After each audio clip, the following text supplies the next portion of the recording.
Hi and welcome to Annie's YouTube channel. My name's Caitlin and today we're going to be talking about the Simply Beads of the Month Kit Club. Today we're going to talk about the Simply Stacked Bracelets, which is 5 bracelets that come in your kit to make this awesome stack. These bracelets are really trendy because they are made with elastic, so they're stretch bracelets, and they also have a great druzy inside to make the perfect stack. Come along with me as we talk about tips and tricks for using elastic cord, finishing your bracelets, planning your bracelets, and more. When you get ready to make your bracelet, the first thing we're going to talk about is planning out your bead placement and also how long you're going to need to make your bracelet.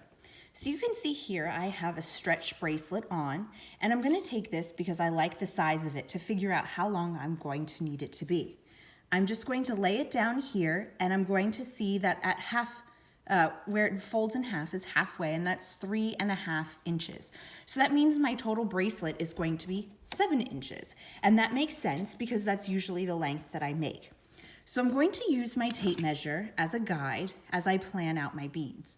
And the reason you want to plan out your beads is because it's going to make it a lot easier when you go to string it, that you'll have it in the order that you want. Inside the directions, it's going to show you the placement of the beads for how it is for the 5 bracelets, each of the different 5 bracelets.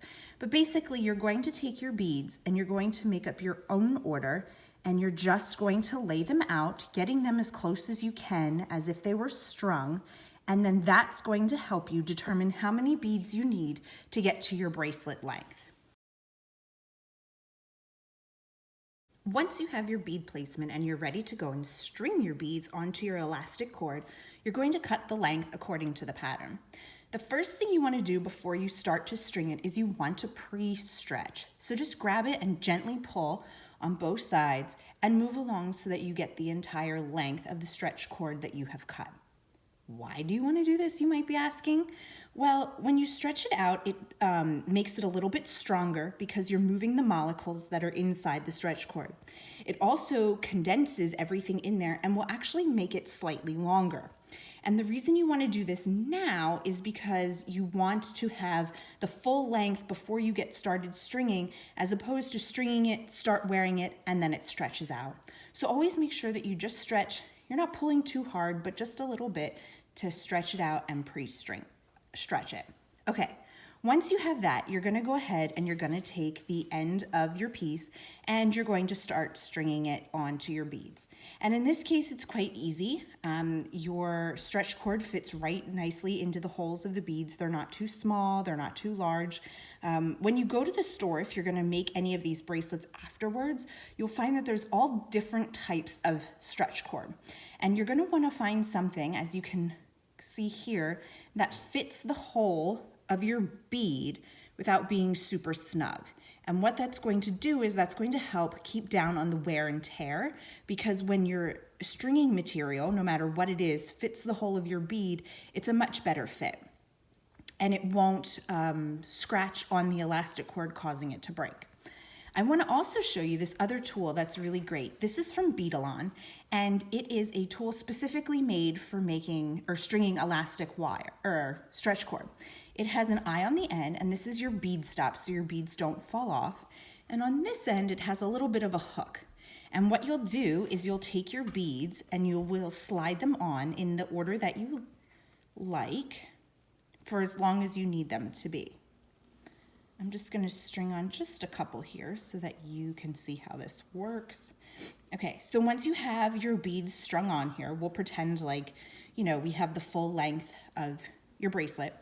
You're going to come to your end where you're going to string them on, and you're going to slide the end directly under the hook.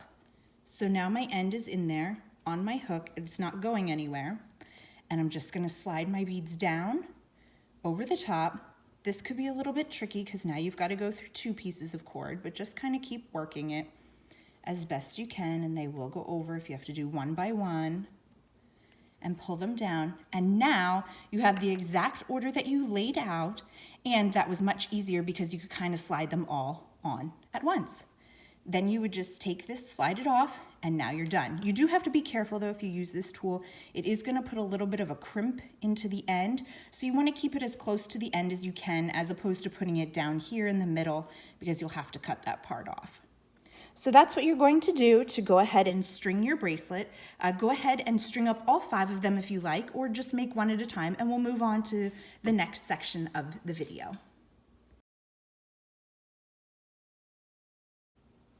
Once you have all of your beads strung for whichever of the 5 bracelets that you're making, you will go ahead and knot it. Now before we knot it, I am going to just double check that it's the right size by crisscrossing my ends like this and pinching them with my finger right here. Then I can take it and slide it on and see if it's too tight or too loose for how I want to wear it. Now stretch bracelets are great because they can fit a wide variety of sizes with one bracelet because they can stretch to go over your hand and then get smaller over your wrist. Now, some people do prefer a tighter bracelet and some prefer something a little looser. So again, it's personal preference on what you want to do. This size works for me, and this is what I'm going to do. So now we're going to tie our knot. In this case, we're going to be tying a surgeon's knot, which is kind of like a fancy overhand knot. So we do 1/2 of an overhand knot and bring it down. And then when we go to do our other side of the knot, normally you would just flip around and go through once. We're actually going to bring it around and go through a second time, giving it 2 twists on here, and then cinching it down. Now I'm holding it here with my other fingers as I pull this top knot down just to kind of make sure that it stays in place. And again, stretching things out so that it has all the stretch taken out. Now, I'm pulling it tight, and you do want to be careful that you don't super stretch it because it can break. Elastic stringing can break, so I'm just pulling it tight enough to get my knot in there, and as you can see it, there it is. And if you wanted to, if your material was small enough, it's not going to work in this case as well, you could go back and string through and tie another knot if you like. In this case, what we're going to do is we're going to actually put a dab of glue right here on our knot to help keep it secure. Inside your kit, you got a tube of B7000. Now you may have heard of E6000, and this is very similar. The biggest difference is that this version of it has less smell, so it's going to be easier to use in your home without super ventilation. When you use E6000, you really want to have a lot of ventilation to keep the smells down in your house. So when you open it up, it's got this great little tip, if you can see that, which really helps with precision, and a little point in here that you use to stick back in when you're done. If you're not comfortable using this tip, you can always grab one of the bags that came in your kit as a little palette, and you could put a little glue on there and then use a toothpick to apply it because again, you're gonna get that precision point by using it. So I'm gonna start out and I'm gonna put just a little bit of glue on the bag to make sure it's coming out. And then I'm gonna come here to my knot and I'm gonna stretch it out. And the reason I'm doing this is so that I don't get the beads in there. And I'm just going to go ahead and put a little bit of glue on there. And if you want to, you can turn it over, glue the other side. And then you can put your cap back on your glue and you're gonna let this dry. Now I'm not gonna leave this on my beading mat as is because I don't wanna get the glue on it. I'm just gonna use another one of these plastic bags, or you could use the plastic tray that your kit came in to keep it on, just to keep your work surface safe. I typically would allow these to dry for about 24 hours. The glue doesn't necessarily take that long to cure and set up. It is a part epoxy type glue, but I always like to err on the side of caution so that I know it's completely dry before using it. And again, this glue is really great for jewelry making because it's not going to cloud up your beads. It's going to be a flexible material once it's dry, and it's really great for using, especially in this project, along with other things like making cabochons and things of that nature. Now, I do want to talk to you about the other bracelets that you're going to be making, which you'll follow the same process. You're going to take your beads, you're going to lay them out, you're going to measure them, you're going to tie your knot, but you are going to have a druzy piece in here, which is going to make one of the bracelets. Now, this piece is really great. It's actually a piece of a stone that they've cut out, and some druzies definitely have some more sparkle than some others, but it still has some great texture. You do want to be careful with your druzy not to get like lotions on it and things like that. And if you do need to clean it, just a little bit of mild dish soap would go a long way on this surface. When you work on your druzy bracelet, you are going to be tying a knot right here at one of your or at both of your sides. When you go to put your glue on here, just be careful that you don't get too much on the ends here so that the elastic piece still has some room to wiggle as you wear it and it doesn't get stuck, causing a lot of friction.